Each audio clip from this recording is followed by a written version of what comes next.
All right, welcome to Words of the Wise. I am so excited for today's guest. We have Captain Andrew Enriquez from Manhattan Beach PD. He has over 26 years of experience and he really has some amazing insights into wellness. So, thank you so much for being here, Captain Enriquez. Thanks for having me.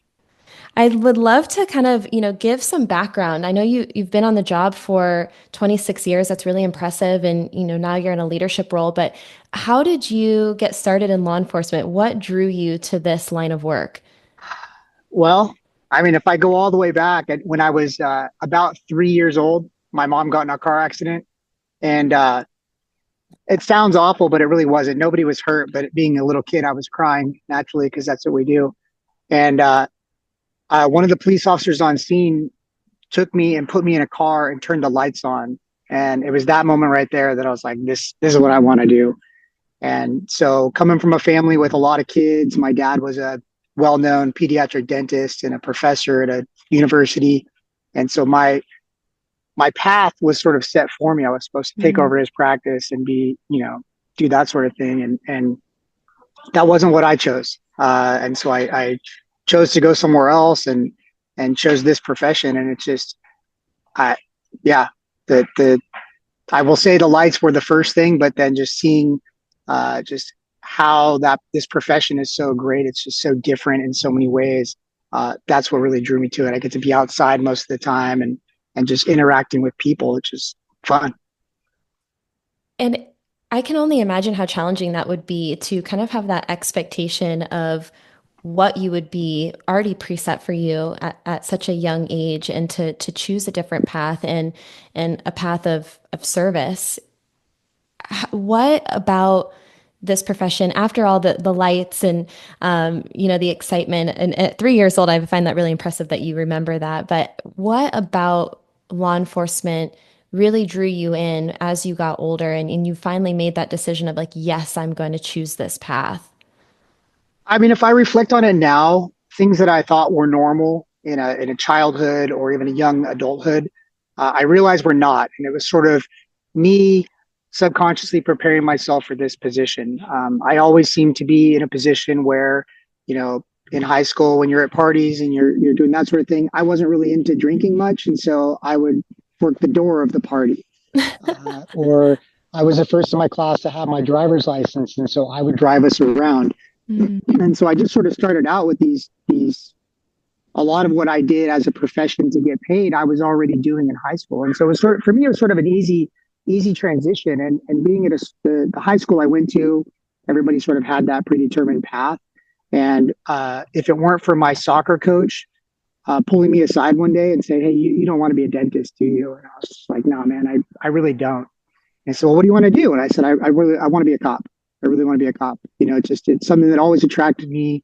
Um, I like not having to pick out an outfit every day, just be in a uniform. I think it looks very professional.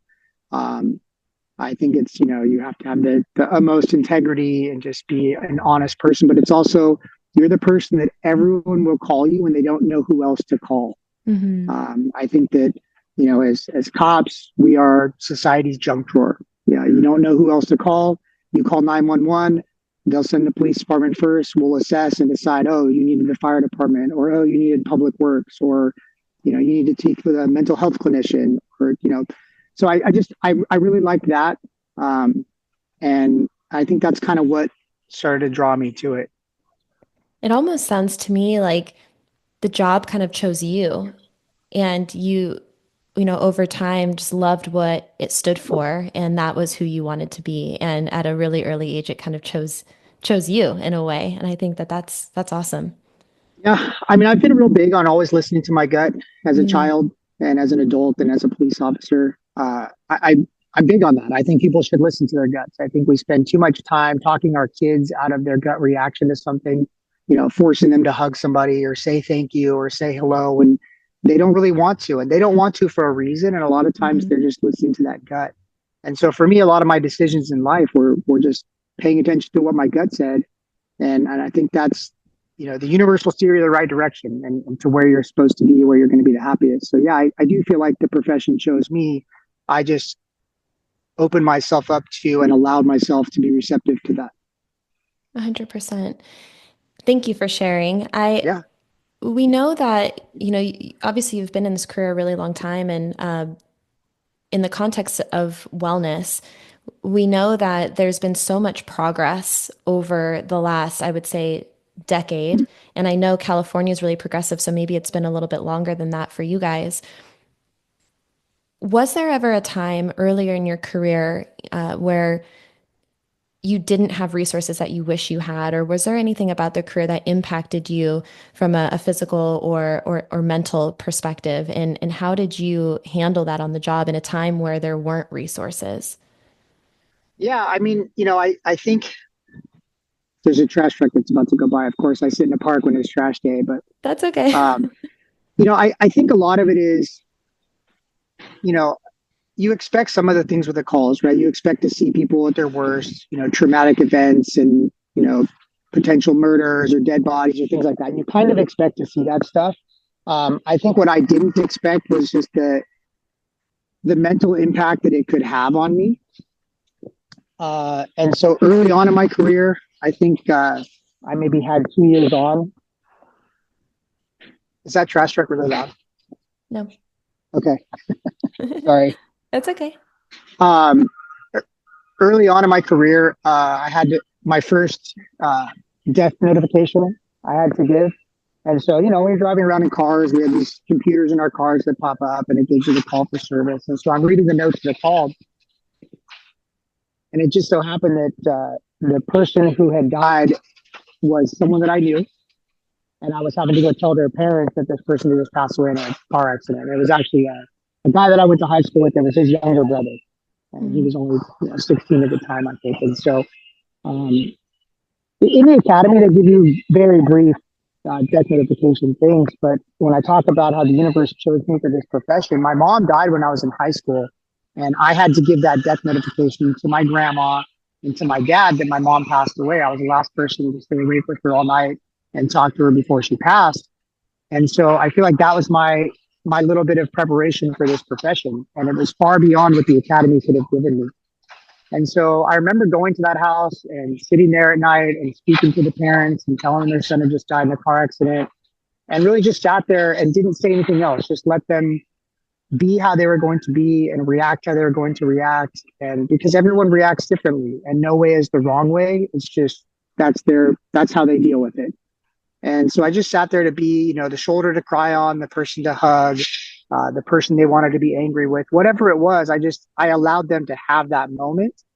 Um, and then I remember leaving thinking, gosh, that was really hard. And but there weren't really resources for us at the time. That was like late '90s, early 2000s. There weren't any resources at the time where that I knew of, at least, that I could call up and say, hey, I want to talk to somebody. It was just, that was early on in my shift. I handled that and then on to the next. And, the next thing you're going to is someone complaining that their neighbor puts their trash cans in front of their house instead of their own. And right. it was a really hard balance of, dealing with these traumatic events and then moving on to something next and giving the person who's at the next call the same level of service was always a challenge. And so I watched a lot of my friends and coworkers do your typical coping mechanisms that we see with, alcohol or, excessive exercise or, extramarital affairs or divorces or having financial problems with gambling or things like that. And that never sat well in my gut. So I never really wanted to do that stuff. And so I started telling people when it was bothering me. Mm, And even if I was, kind of pushed aside at first with, nah, kid, you're fine. We got to get on to the next call. We'll have some drinks later or whatever. I just kept telling people until I found people to listen. mm, And I will say it probably, I mean, for me, it wasn't until, gosh, like early 2010s when I had a coworker who I was friends with. Our kids played together. He passed away from cancer.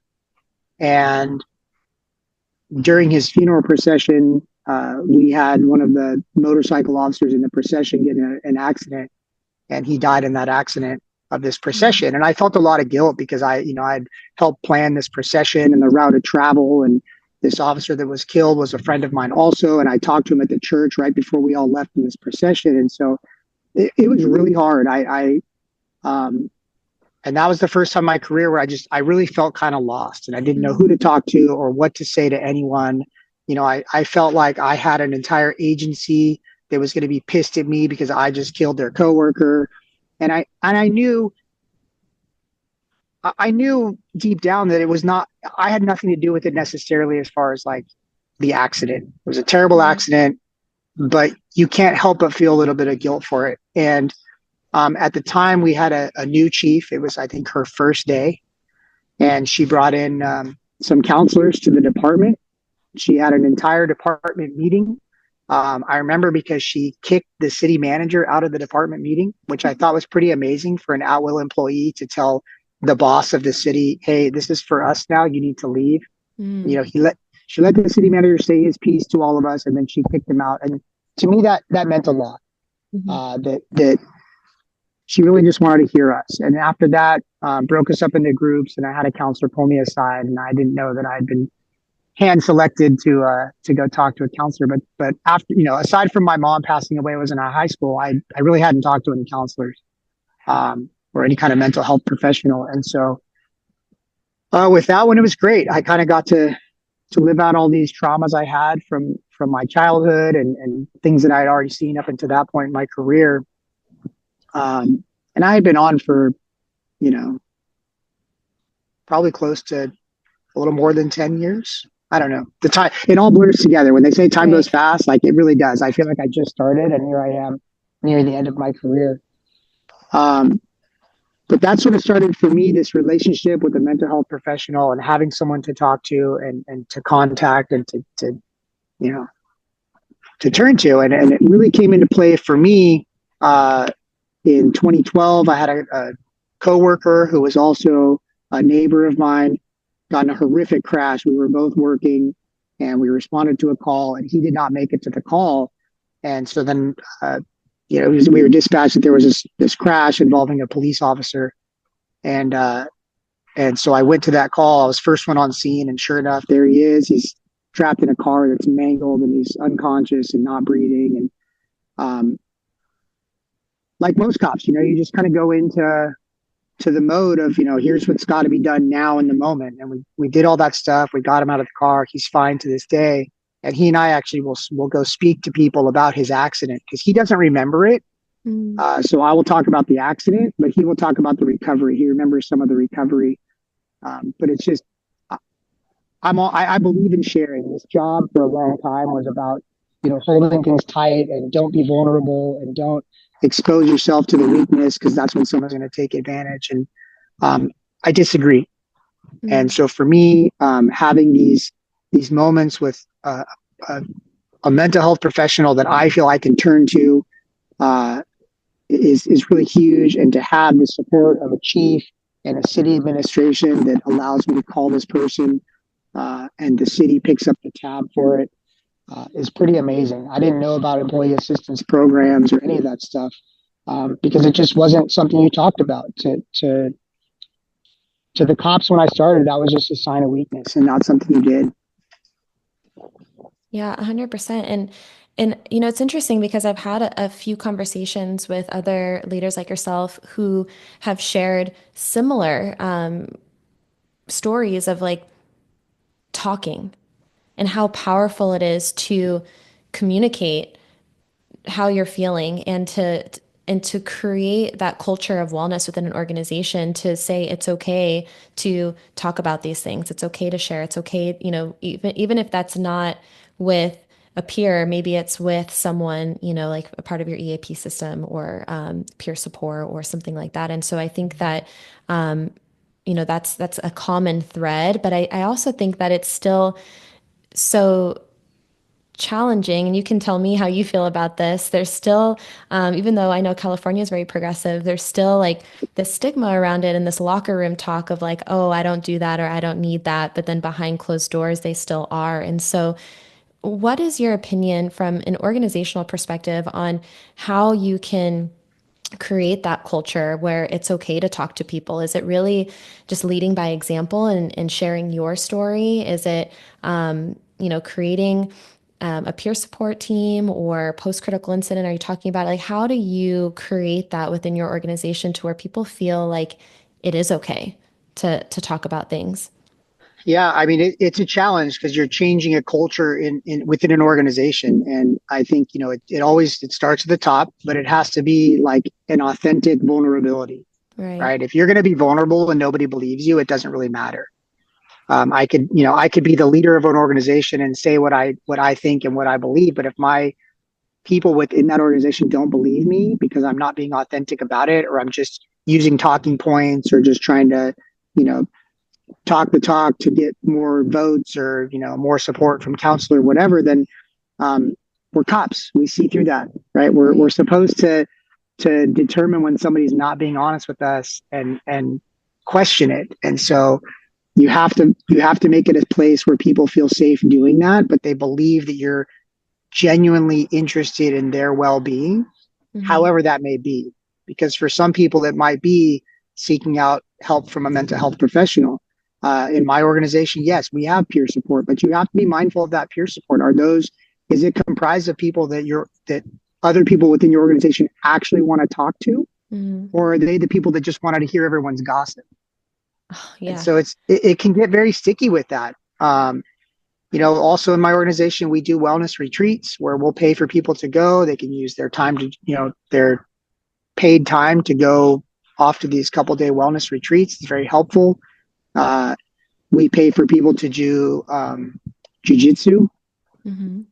professional staff, not as a force training, but as a mental well-being. You have that physical activity. In the past, we've paid for wellness coordinators to come in and set up workout routines for you on in the gym. Uh, we participate in things like Baker to Vegas, this 120-mile relay race from Baker, California to Las Vegas, and Oh, wow. 20 members on the team. It's a huge event and it's a lot of fun.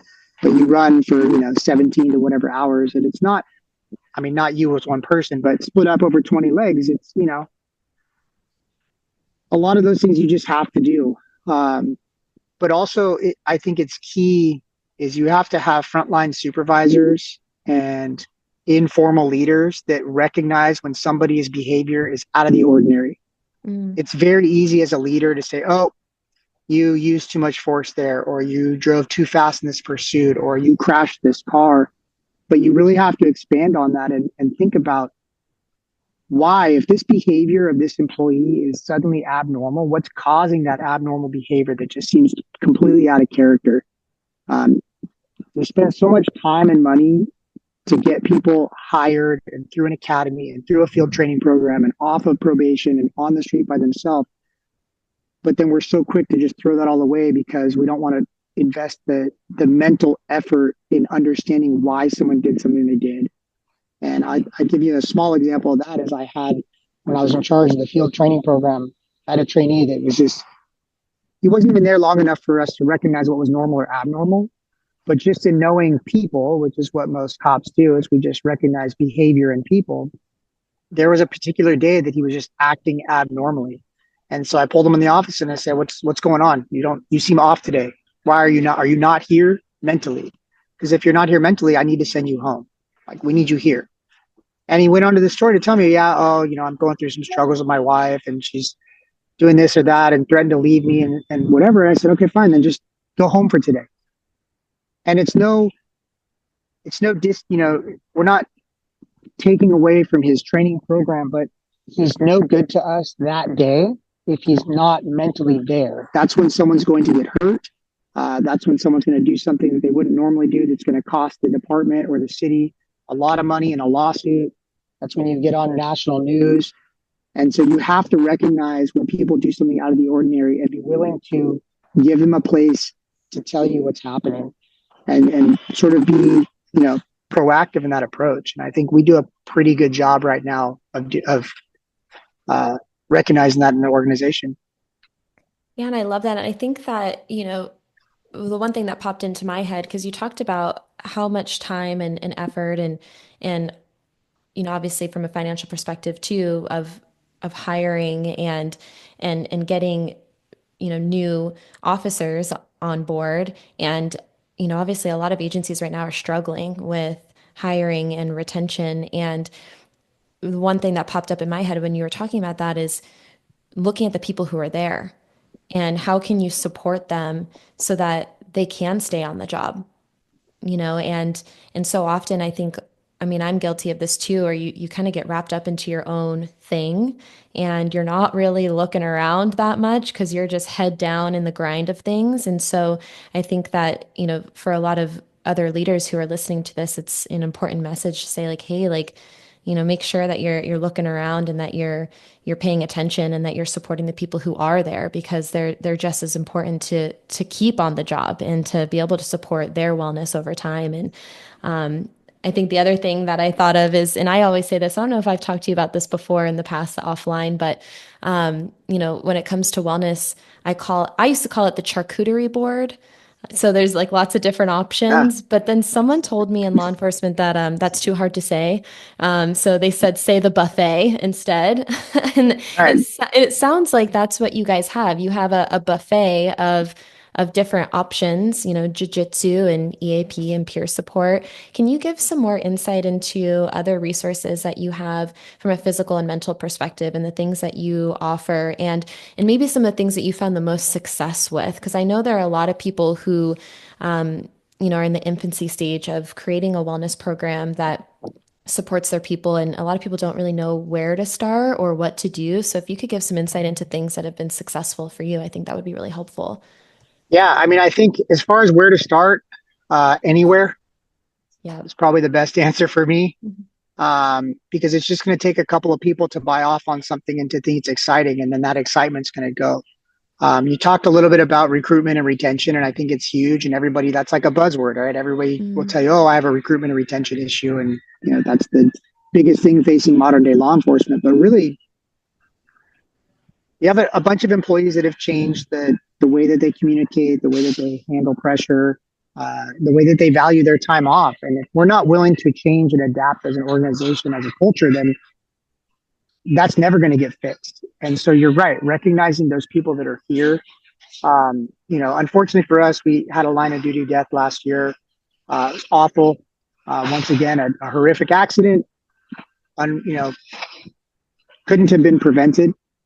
But I watched a lot of struggle from the organization, and this was the first time in my career that I've experienced the death of a friend, but been in a leadership position within an organization. So, on one hand, I still had to handle making sure that we had staffing to support a city, but then also never really having the time in the moment to mourn a friend yeah. who had been killed. And so it was a really big challenge for me. I struggled for quite a few months with it just because I had a job to get done. I wanted to do that job. I wanted to make sure that everyone else in the organization was okay. But then, you know, once all that kind of settled, I really had to make sure that I was taking care of myself. And I'm still, here we are, uh, 13 months later, and I'm still working on getting back to where I was because I'm still not Mhm. back to where I was before. And a lot of times, for me, it's just I like to talk about it, and so if I talk about it, I will feel better about it. But that may not be the case for people. I did over the summer something else. Our organization, I found there's an organization in town, and we're a beach city that they do. They call it ocean therapy sessions, and you basically go out in the ocean. They do it for first responders. They do it for military veterans, and you go surf. Uh, That's cool. and it was a lot of fun to watch uh, friends of mine that had never been in the ocean. They've never tried surfing. I grew up surfing, so for me, it was just great to get back out in the water because I'd kind of lost that. You get so tied up in work and family and just all these things, you forget the things you love to do, and that's what keeps you healthiest. And so, forcing myself to get back in the water with this organization was amazing for me. And then I brought my daughter to one of them, and she's 11, and she just like fell in love with the water also, and asked me all summer long if when are we going back to the beach? When are we going surfing? And so you have to, for your organization, look at what's available around you. There's all kinds of groups that are willing to help out with things, but if you live in a mountainous area or Arizona, then maybe surfing's not the thing for you. But there are bodies of water. I think the water is amazing for your mental health. Um, but there are other activities in your area that we forget that we used to do. There was a book that we all had to read a couple of years ago, The Emotional Survival for Law Enforcement, and he talks about you sit in the armchair now and you talk about all the used tos. I used to do this. I used to do that. And I will say in the 13 months following uh, this officer's death, I sat around doing a lot of the used tos. I Mm, used to walk daily. I used to go for a run. I used to whatever it was, and it kind of made me think like, man, I'm still here. I can still do these things, and so I really had to get out there and do it. Um, the other thing is for other organizations, there's so many things available online. The internet's an amazing thing. I'm not a huge technology person. I'd rather be like in person with someone, but mm. there's so much available out there. Somebody is probably doing it somewhere and can help guide your organization to that spot. And I mean, that's what I love with what you're doing. You and I talked about it before. During COVID, my wife got her meditation instructor certification and yoga instructor certification. And so when I saw you at the Couch East a couple of years ago, I was like, oh, this is perfect. This is someone else who's doing this for cops. Mhm. And I think it's great. And I think Thank that, you. to break that barrier of making a bunch of cops do yoga is fabulous because it's most of the injuries are knees and backs and things that if you just stretched those muscles and work to build up, you'd be a lot stronger and better off and probably less injury prone. Yeah, I appreciate that very much. I was like cheesing over here, so I appreciate you saying that. I think that the thing that is, and this is hard for me too, I think that everyone's listening can relate to the fact that when you're so busy taking care of other people, you forget about yourself. And I heard a quote the other day that I loved, and it was from someone else in leadership in a California agency, and they were like, people need the best of you, not the rest of you.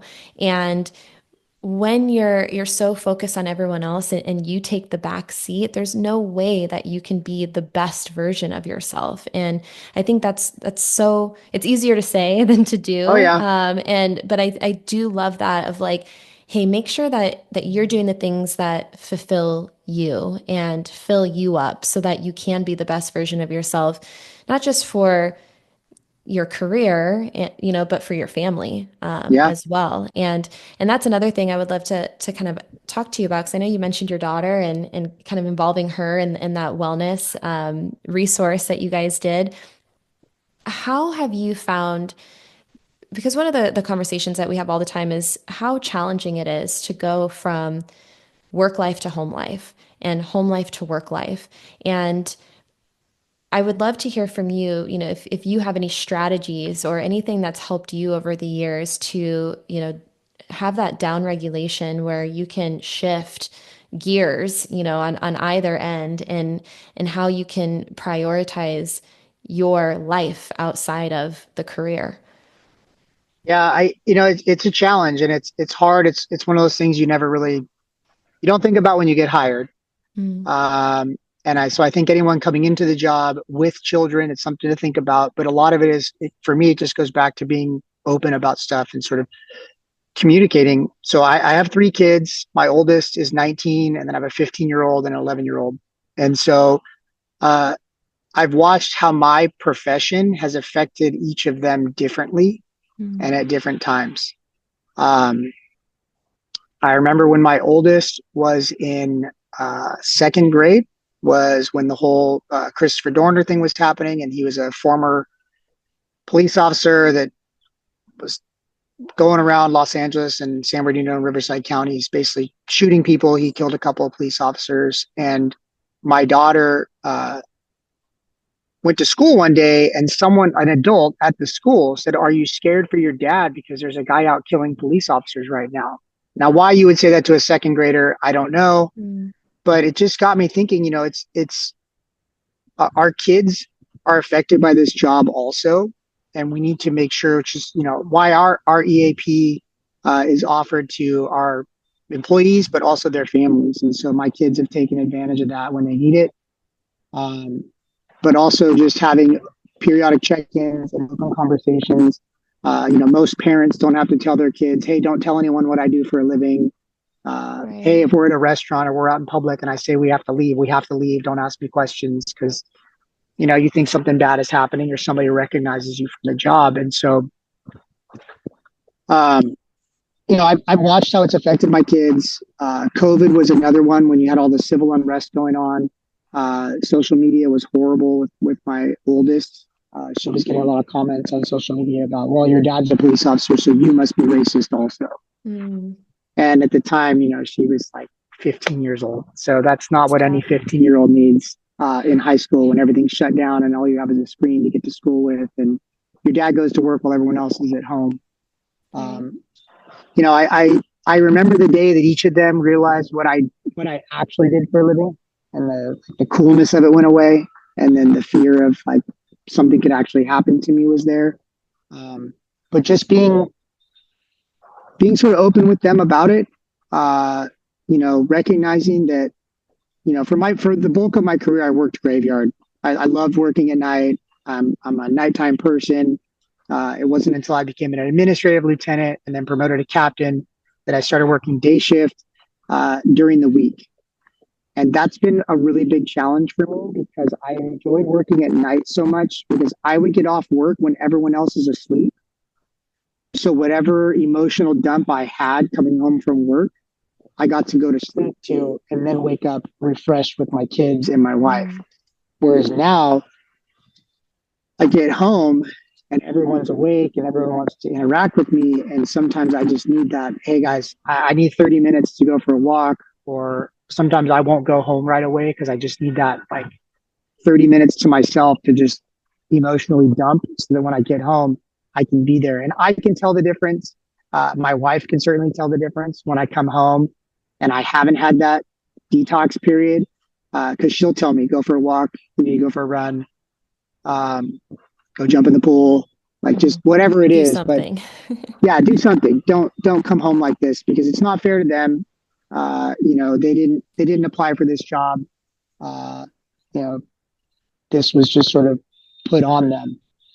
And so you just have to recognize and not take things so personally also, but it goes back to what I said earlier with recognizing when your employees are acting out of the ordinary. You Mhm. have to recognize when your kids or your spouse is acting out of the ordinary and try to find out why. What happened in their day. Um, I think I don't know this for a fact, but I'm pretty sure my wife gets annoyed when we go to parties and somebody finds out I'm a police officer, and the first thing they ask is, "What's the scariest thing you've ever experienced?" Right. And it's just like that's so subjective because what's scary to me may not be scary to somebody else, and what's not scary to me is terrifying to someone else, and it just turns into like a. I'm probably not alone in saying this, but you feel like a party trick where you're just like, "Oh yeah, Mm. everyone gather around, listen to my stories." And so it becomes a challenge, and it becomes a challenge for everyone you're around. Um, it's a challenge for boyfriends and girlfriends of my kids, friends of my kids. Like, oh, your dad's a cop, and we can't come over to your house because he's going to arrest us, or what. Right. Um, I coach a lot of my kids' sports, and I usually don't tell the parents or the kids what I do. Uh, it's inevitable they find out sometime through the season, and everyone's always surprised, like, oh wow, you're pretty cool for a cop. Uh, you You're know, like, I don't know how to respond to that. and I don't. Um, but I try not to make it everything of who I am. Hmm. Um, I still get grief from people because I say that I'm a cop, and oh, you should tell people you're a captain. The average person doesn't know what that means, Right. you know. And the title, while it's important, I don't think it's not everything to me, uh, and it's not all that I am. And a lot of other things, and so just making sure that I maintain that and recognize that I'm a lot of things besides a police captain uh, helps keep it kind of in focus and helps you have that. that balance, whichever direction it is. Like saying a balance is not like 50-50, right?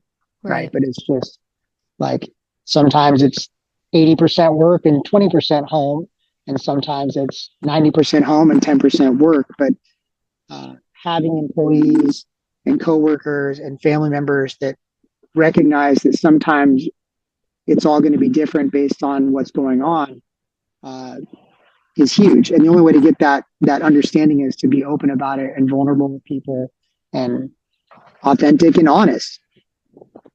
Yeah, and I think that that is such a powerful message to say the job isn't all of who you are, because I think that a lot of people do get wrapped up into the identity of 100%. being XYZ. It could be anything. It could be law enforcement. It could be any career that you have. But I think that when you are so wrapped up in like, this is who I am and this is all I am, then everything else around you falls to the wayside and kind of crumbles. And I think that you start to see that impacting personal lives in whatever way that is. Maybe that's escaping and numbing. Maybe that's, overspending. We kind of touched on a few of them. We know divorce is a huge thing. And so recognizing that your career isn't all of who you are, and you are an individual person outside of that, and you have interests and you have a family and you have other things going on. I think is such a powerful thing to remind everyone of, because Oh, definitely. I do, some of the conversations I have, especially I think in the younger generation, it's like you go all in from the beginning of like, this is who I am now and this is everything. And you kind of lose yourself along the way. So I think that's such a great thing to remind people of like, it is what you do and what you do is important, but it's not all of who you are. Yeah, and I'm all for like all being all in with your career and making sure that in the early stages you've established who you are and what you Mm. want and have a goal in mind. But I mean, I'm still friends with my two best friends from sixth grade, and they're not cops. Yeah. One works for a power company and one works for a computer company, and so, but maintaining that perspective is has really helped a lot. And if your end goal is to retire from this profession, then you better not make it all you know, because then when it comes time to leave, you're not going to know what to do. You're going to hold on for too long, or you're going to unfortunately die shortly after retirement because you feel like you have nothing left. Right. Yeah, and I think we hear that story too often of, we obviously know that that's a tricky transition of going from, having this sense of purpose to not. And then having resources. Maybe you have resources from a mental health perspective, from an organizational perspective, and then you leave and you don't. And so, making sure that we promote longevity in the career, so that you can eventually retire and enjoy your life for more than, I think it's gone up now. I think they say 7 to 10 years, Yeah. but we want more than that. Oh, absolutely. Absolutely. So I wanted to, and I know we talked about this before, but I want to ask you one kind of final question, and then, if there's anything else you want to share, I would love to hear your perspective and insights on anything else. But, I've had so many conversations with leadership that have told me, I wish I would have known this earlier in my career, or I wish I would have listened to, my mentor earlier that told me XYZ, and maybe it would have, saved me an injury, or maybe it would have saved me a marriage. And, I wanted to create this platform as a vehicle for inspiration for the, younger and up and coming generation of, these words of wisdom from someone who's been on the job for, over 20 years, who's in a leadership position to say, man, I have this perspective now, and, I wish I would have known this earlier in my career. What words of wisdom would you share with individuals who are earlier and kind of just starting out? I mean, I think I would start by saying it's not that serious. Uh, and of course, in the critical moments when you've got bullets flying at you or you're saving someone's life, that's when it's serious. And everything else, you can slow down, you can think about what's going on, and you can handle it how you've been trained, or find someone to help you handle it how you've both been trained. And I think if you just keep a perspective of not being so serious, you'll have a lot more fun in the job. Mm. The years will go by a lot faster than you realize. And my only, I don't have a lot of regrets because I feel like everything I did for a reason. It happened to me or for me for a reason. Um, but I do feel like I mentioned earlier in the last, 13 months after our line of duty death, I just sort of didn't take care of myself as well as I would like to have. And so I think um, just similarly to when the masks come down on the airline, you have to put your mask on first before you start helping other people. Right. Just make sure to put your mask on. Just take care of yourself. Physically and mentally. Get to the finish line and just enjoy retirement years as many as your career years you put in. Like Mm. that's my ultimate goal. I got hired in this job very young. I sacrificed a lot of things early on when all my friends were traveling Europe and doing all these things because I knew if I do this stuff now, I'll get to retire later. And I've watched a lot of friends not make it to retirement, and I want to make it there. I've only got a couple of years left. I'm going to make it to retirement, and I want to live out more years in retirement than I put into the career. And the only way to do that is to just stay healthy. Try to eat better. Try to you know maintain a healthy gut health and that flexibility through yoga and the mental health you get from whatever it is, painting, cooking, jumping in the water. Just be the healthiest version of yourself when you graduate the academy and be the healthiest version of yourself when you finally take that last, walk out the back door of the career. Like if you can be healthy in those 2 points, then you've achieved a lot. And so I think that's what I would like. And if I can go back in time, I would just maintain my level of health physically and mentally a lot better.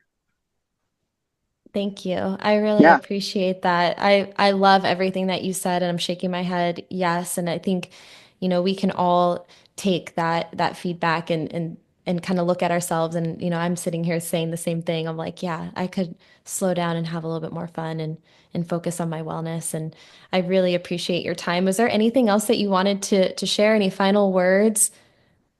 No, I saw a quote on LinkedIn or Instagram or somewhere the other day that just talked about, don't be so excited for the future that you don't live in the present. Mm, And I think that's just so huge, right? Like just be where you are. It's where you're supposed to be. And whatever you're doing in that moment should be the most important thing to do. And that'll keep you alive. It'll keep you healthy. It'll keep you from, I used to tell everyone on my shift, don't get arrested and don't get killed. Like those are my rules for the shift, just, and so if you're present and you can recognize that, hey, I'm not present because I'm mentally over here, maybe you need to physically be over there also to solve that problem so you can come back here. I love it. Thank you so much. I Yeah, you're appreciate welcome. your time so much. Yeah, thank you.